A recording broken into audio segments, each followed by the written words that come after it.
कहानी की शुरुआत होती है एक डेथ रेस से, जिसमें कुछ कंटेस्टेंट्स को हंटर से बचकर एक पार्सल सेफली फिनिश लाइन तक लेके जाने का टारगेट मिला था। इसीलिए रेस के शुरू होते ही हंटर्स कंटेस्टेंट्स की गाड़ियों पर अंधाधुंध गोलियां चलाने लगते हैं। मगर बेस्ट कंटेस्टेंट वॉल, जो एक म्यूटेंट भी था, जैसे तैसे अपनी गाड़ी को हंटर्स के बीच में से निकालकर फिनिश लाइन के पास लेके जाने लगता है। पर तभी एक हंटर उसकी गाड़ी को अपनी गाड़ी से बहुत जोर से टक्कर मारता है और वॉल की गाड़ी कई बार पलटकर पूरी तरह से बर्बाद हो गई। तो क्या वो रेस को जीत पाएगा? वैसे ही इस कहानी का दूसरा और आखिरी पार्ट है, जिसका पहला पार्ट मैं पहले ही एक्सप्लेन करके अपने चैनल पर अपलोड कर चुका हूँ, जिसका लिंक आपको हर बार की तरह पिन कमेंट या फिर डिस्क्रिप्शन में मिल जाएगा। खैर, अभी वॉल को समझ आता है कि उसका टारगेट गाड़ी को नहीं बल्कि पार्सल को सेफली फिनिश लाइन तक लेकर जाना था। इसीलिए वो पार्सल के बॉक्स को उठाकर गोलियों से बचता हुआ फिनिश लाइन के पास जाने लगता है, जो ज्यादा दूर नहीं था। पर तभी उसकी नजर पास मौजूद दूसरी कंटेस्टेंट की गाड़ी पे पड़ती है, जो कीचड़ में काफी हंटर्स के बीच फंस गई थी, जो उसका पार्सल पाने के लिए उसकी जान भी ले सकते थे। इसीलिए वॉल गेम छोड़कर उसकी जान बचाने का फैसला करता है और भागता हुआ उसकी गाड़ी के पास जाके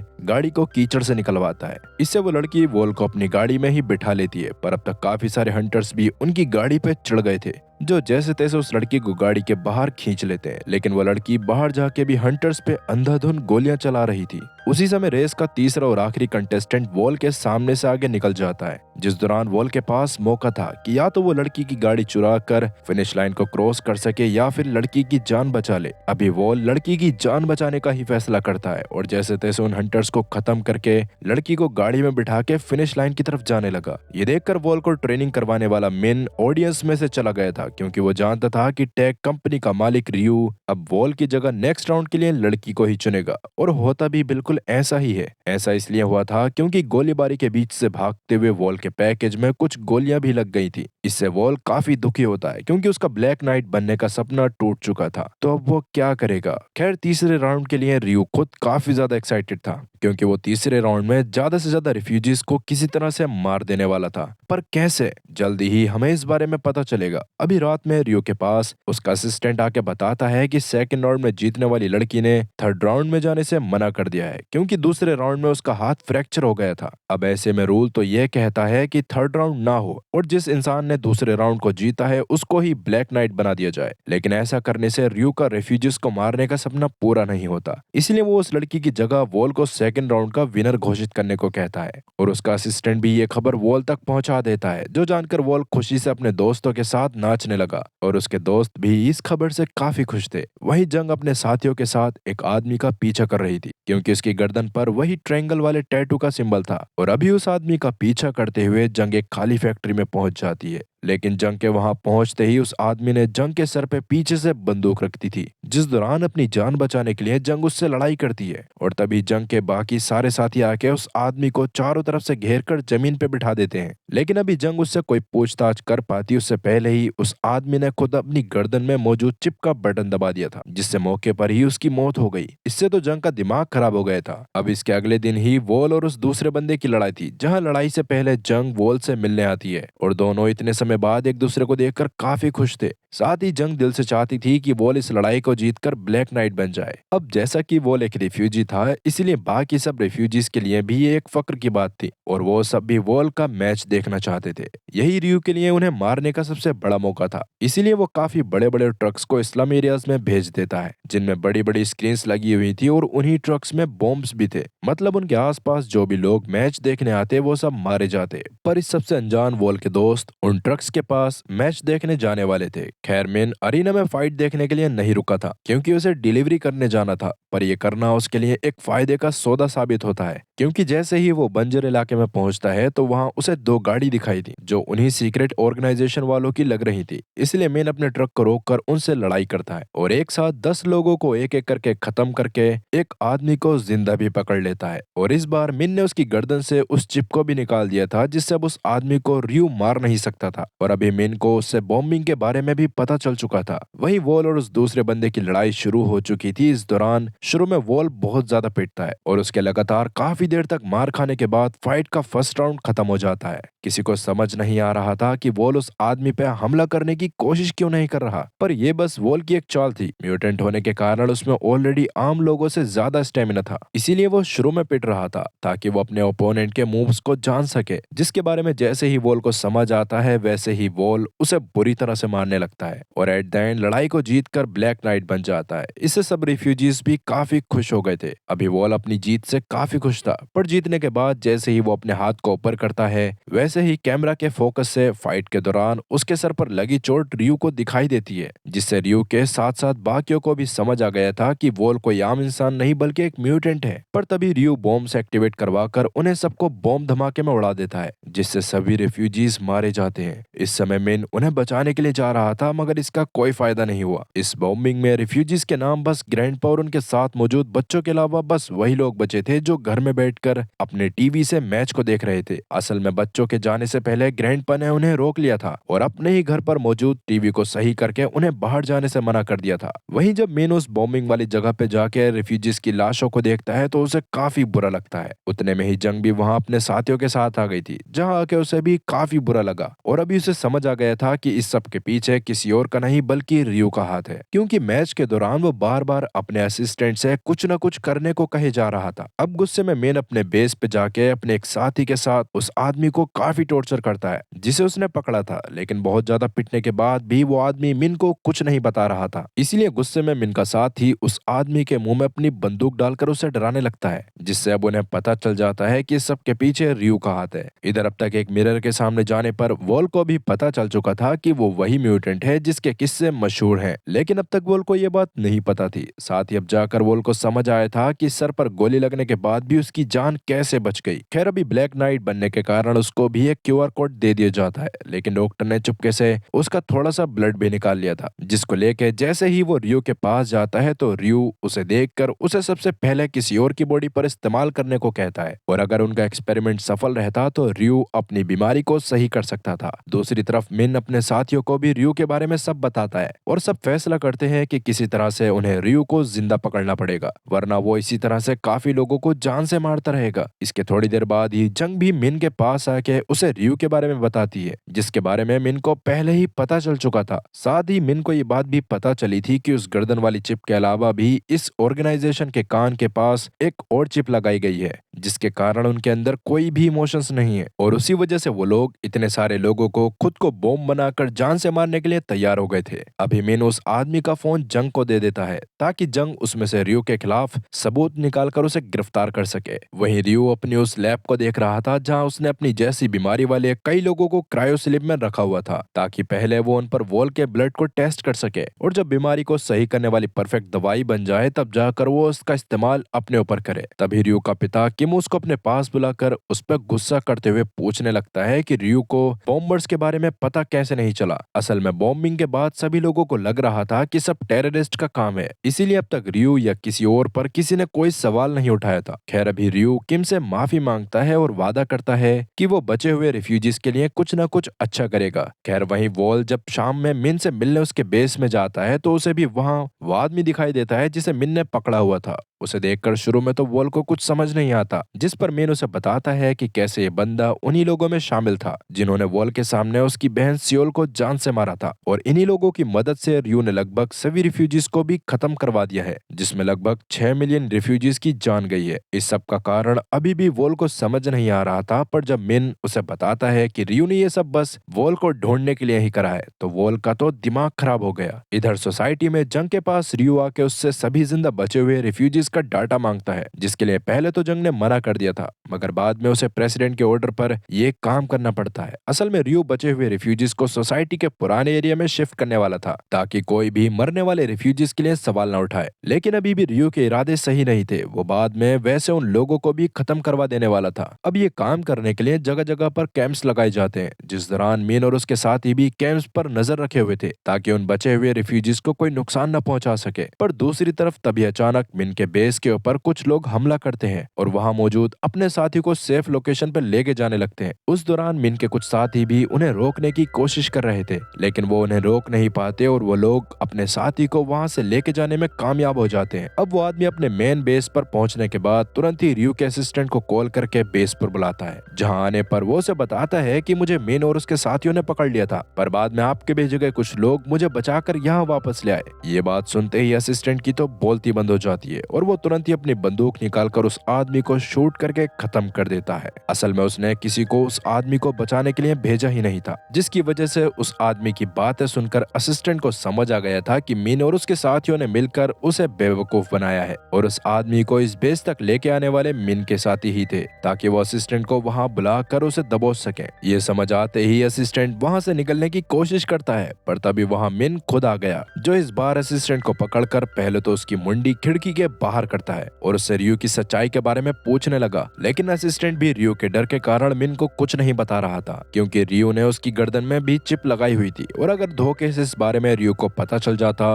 कि असिस्टेंट ने रियो के बारे में मिन को बताया है तो रियो उसे भी जान से मार देता। इस बारे में जब वो मिन को बताता है तो मिन उससे कहता है कि अगर तुम रियो के खिलाफ सबूत इकट्ठा करने में और उसे पकड़वाने में हमारी मदद करते हो तो इस चिप को बाद में हम तुम्हारे शरीर से निकाल देंगे, जिससे तुम भी हमेशा के लिए फ्री हो जाओगे। कहीं ना कहीं असिस्टेंट खुद भी यही चाहता था, इसलिए वो मिन की मदद करने के लिए मान जाता है। अभी वो मिन को एक जगह पर जाने को कहता है, जहाँ जाके मिन को रियो और इस पूरी दुनिया के बारे में एक बहुत ही बड़ा और भयानक सच पता चलने वाला था। इसके लिए मिन मान जाता है और अभी असिस्टेंट रियो के पास वापस आ जाता है। अब तक रियो के डॉक्टर ने वॉल के ब्लड से एक दवाई बना ली थी, जिसको जैसे ही वो रियो के सामने एक पेशेंट की बॉडी में डालता है वैसे ही वो पेशेंट सही होने लगा और थोड़ी ही देर बाद वो पूरी तरह से सही हो जाता है। ये देखकर तो रियो और बाकी सब पूरी तरह से हैरान हो चुके थे, पर अभी रियो के पास इतनी दवाई बची भी नहीं थी कि वो उसे अपनी बॉडी में डालकर खुद को सही कर सके। इसके लिए उसे वॉल के काफी सारे खून की जरूरत थी, पर अभी रियो के पास वॉल को पकड़ने का कोई मौका नहीं था। खैर, अब तक रियो के लगाए गए कैंप्स रिफ्यूजीज को एक वैक्सीन लगाने लग जाते हैं, जो सोसाइटी में रहने वाले सभी लोगों को लगाई जाती थी। लेकिन रियो ने उन वैक्सीन के साथ भी छेड़छाड़ करवाई थी और उनमें ऐसी दवाई मिला दी थी जो धीरे धीरे रिफ्यूजीज के इम्यून सिस्टम को कमजोर कर दे और सही इलाज ना मिल पाने के कारण वो सब मारे जाएंगे।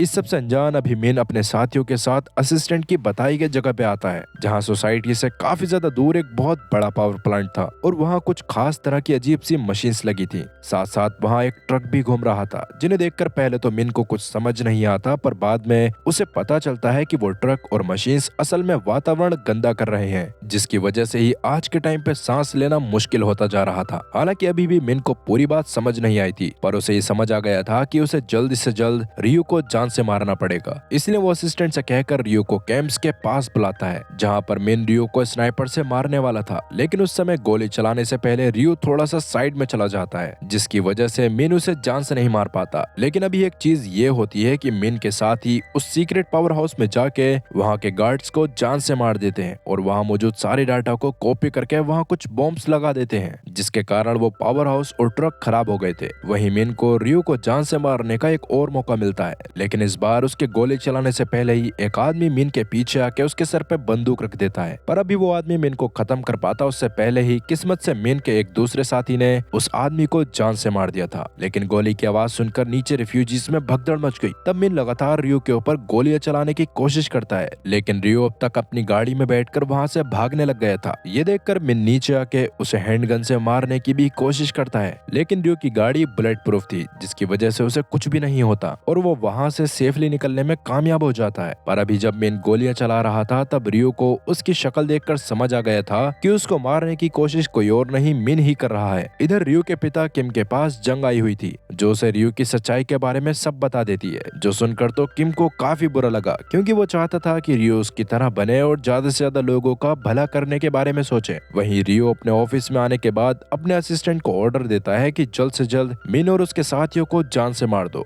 अब उन लोगों में ही वॉल भी शामिल था और क्योंकि रियो को बाद में वॉल के ब्लड की जरूरत थी, इसलिए वो अपने असिस्टेंट को ये भी कहता है कि वॉल को कुछ भी नहीं होना चाहिए। इस पर असिस्टेंट भी मान गया था। असल में असिस्टेंट अभी भी डर के मारे रियो का साथ ही दे रहा था। वहीं जंग मिन के पास आके उसे बता देती है कि मैंने किम को रियो की सच्चाई के बारे में बता दिया है और वो जल्दी ही प्रेसिडेंट के साथ मिलकर रियो को जेल के अंदर कर देंगे और रिफ्यूजीज की भलाई के बारे में कुछ करेंगे। इस पर मिन भी मान जाता है। अब जैसे कि मिन को ये पता था कि रियो उसे और उसके साथियों को मारने की कोशिश जरूर करेगा। इसलिए वो अपने साथियों के साथ रियो के वहां आने से पहले भाग गया और मिन के सारे साथी अलग अलग डायरेक्शन में भाग जाते हैं ताकि रियो के लोगों को उन्हें पकड़ने में काफी मुश्किलों का सामना करना पड़े। अभी मिन के बेस में आने पर जब रियो को वहां कोई नहीं मिलता तो उसका खून गुस्से में खोल उठता है और वो मिन और उसके साथियों को टेररिस्ट घोषित कर देता है। रियो ने अपने सभी लोगों को ऑर्डर दे दिया था कि उन्हें जहां पर भी मिन या उसका कोई भी साथी दिखाई दे तब वो वॉल को छोड़कर उन्हें जान से मार दे। इस पर वो लोग भी मान जाते हैं। अब रियो इस बात को जानता था कि कहीं ना कहीं मिन और उसके साथी सोसाइटी में ही छुप कर रहेंगे, इसलिए वो सोसाइटी की सिक्योरिटी भी बढ़वा देता है। वहीं जैसा कि किम को रियो की सच्चाई के बारे में सब पता चल गया था, इसलिए वो सीधा ग्रैंडपा के पास उनसे मिलने के लिए जाता है, जहां उनकी बातों से पता चलता है कि असल में वो एयर कोर जिससे आज सोसाइटी में लोग सांस ले पा रहे थे वो ग्रैंडपा ने किम के साथ मिलकर बनाया था। पर बाद में किम के अंदर लालच आ गया था, जिसकी वजह से उसने सोसाइटी में पहले अमीर लोगों को रखने का फैसला करा और उसी वजह से गुस्से में ग्रैंडपा ने आज तक उससे कोई बात नहीं करी थी। अभी ग्रैंडपा किम को कुछ पौधे दिखाते हुए बताते हैं कि धीरे धीरे हवा साफ होती जा रही है और इसी तरह चलेगा तो कुछ समय में धरती का वातावरण पहले जैसे हो जाएगा। इससे किम काफी खुश होता है और अभी वो ग्रैंडपा से माफी मांगकर फैसला करता है कि वो सभी रिफ्यूजीज को अपने साथ सोसाइटी में ही रखेगा। इस बात का ग्रैंडपा से वादा करने के बाद किम सीधा प्रेसिडेंट से मीटिंग करने चला जाता है, जहां वो प्रेसिडेंट से इस बात को डिस्कस करता है और प्रेसिडेंट भी उसके फैसले से काफी खुश होती है। लेकिन उन दोनों की डील साइन होने से पहले ही वहां रियो आ गया, जो किम के फैसले से काफी गुस्से में था और नहीं चाहता था कि रिफ्यूजीज उनके साथ कैंप में रहें। इसी वजह से वो वापस किम से इस बारे में थोड़ा सा और सोचने को कहता है, लेकिन किम गुस्से में रियो को बता देता है कि मुझे तुम्हारी सच्चाई के बारे में सब पता चल गया है। ये सुनकर तो रियो के चेहरे की हवाइयां उड़ गई थी। तभी वहां डिफेंस मिनिस्टर अपने 2 सोल्जर्स के साथ रियो को गिरफ्तार करने आ गया, जो देखकर तो रियो और ज्यादा डर गया था। लेकिन उन सोल्जर्स के रियो को गिरफ्तार करने से पहले ही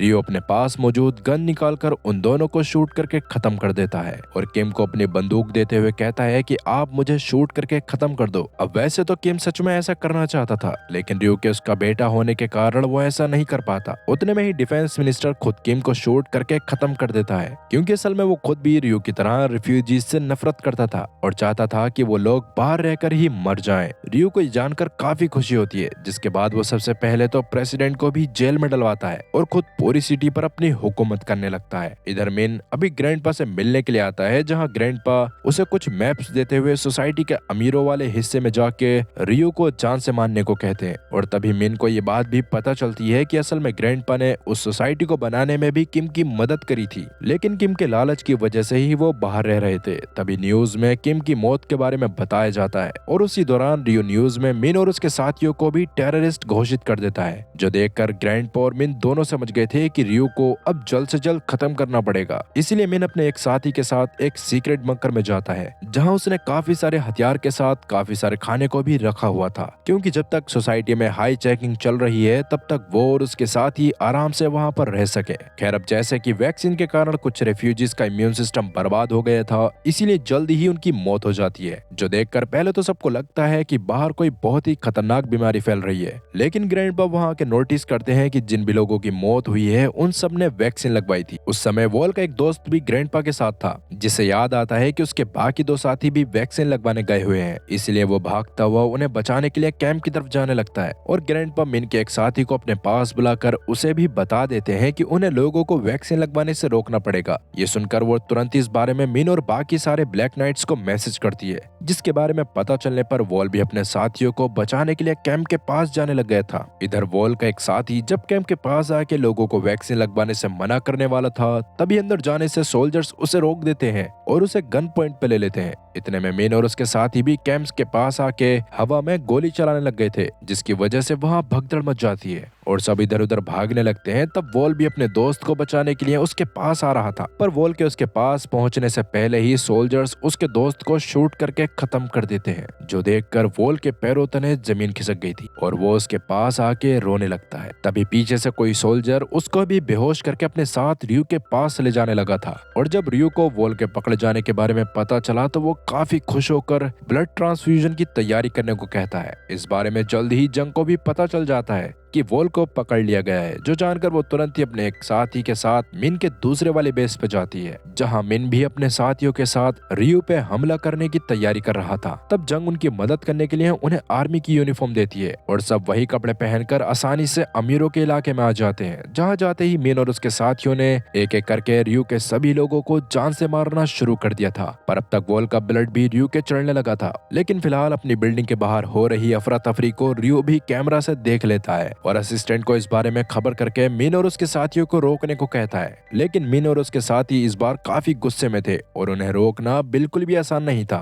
जल्दी ही मिन अपने लोगों के साथ बिल्डिंग के अंदर भी आ गया और असिस्टेंट को जान से मारकर ऊपर जाने लगता है। इस बीच बाहर जंग आके अपने साथियों के साथ रियो के बाकी लोगों को अंदर आने से रोकने लग गई थी। वहीं अब तक रियो की बॉडी में वॉल का काफी खून चढ़ चुका था, इसीलिए वो जल्दी से अपने कपड़े पहनकर प्योर एयर कोर सिस्टम को सेल्फ डिस्ट्रक्ट मोड पे डाल देता है, जिससे जल्दी ही सोसाइटी के तीनों लेवल्स बर्बाद होने वाले थे। इस बारे में बाहर पता चलने पर सभी लोग अपने घरों को खाली करके सोसाइटी के बाहर जाने लगते हैं, जहां जाने में उन्हें डर भी लग रहा था। खैर तभी मीनो पर आके रियो को गन पॉइंट पे ले लेता है और उसके भेजे में गोली उतार कर वॉल को बाहर लेके जाने लग गया। साथ ही अब तक उसने उन लोगों को भी फ्री कर दिया था जिन्हें रियो ने क्रायो स्लीप में रखा हुआ था। वहीं डिफेंस मिनिस्टर आज प्रेसिडेंट को मारने वाला था, जिसके लिए वो उसे अपने साथ एक रूम में लेके आया। लेकिन डिफेंस मिनिस्टर के प्रेसिडेंट को मारने से पहले ही वहां जंग आकर डिफेंस मिनिस्टर को ही खत्म कर देती है, जिसकी वजह से प्रेसिडेंट की भी जान बच जाती है। अब जैसे कि सेल्फ डिस्ट्रक्शन को रोका नहीं जा सकता था, इसलिए मेन वॉल और बाकी लोगों को सोसाइटी के बाहर की तरफ लेके जाने लगता है और किस्मत से सभी लोग सेफली बाहर पहुंच जाते हैं, जिसके बाद ही सोसाइटी में एक बहुत ही बड़ा धमाका हुआ और पूरी सोसाइटी बर्बाद हो गई।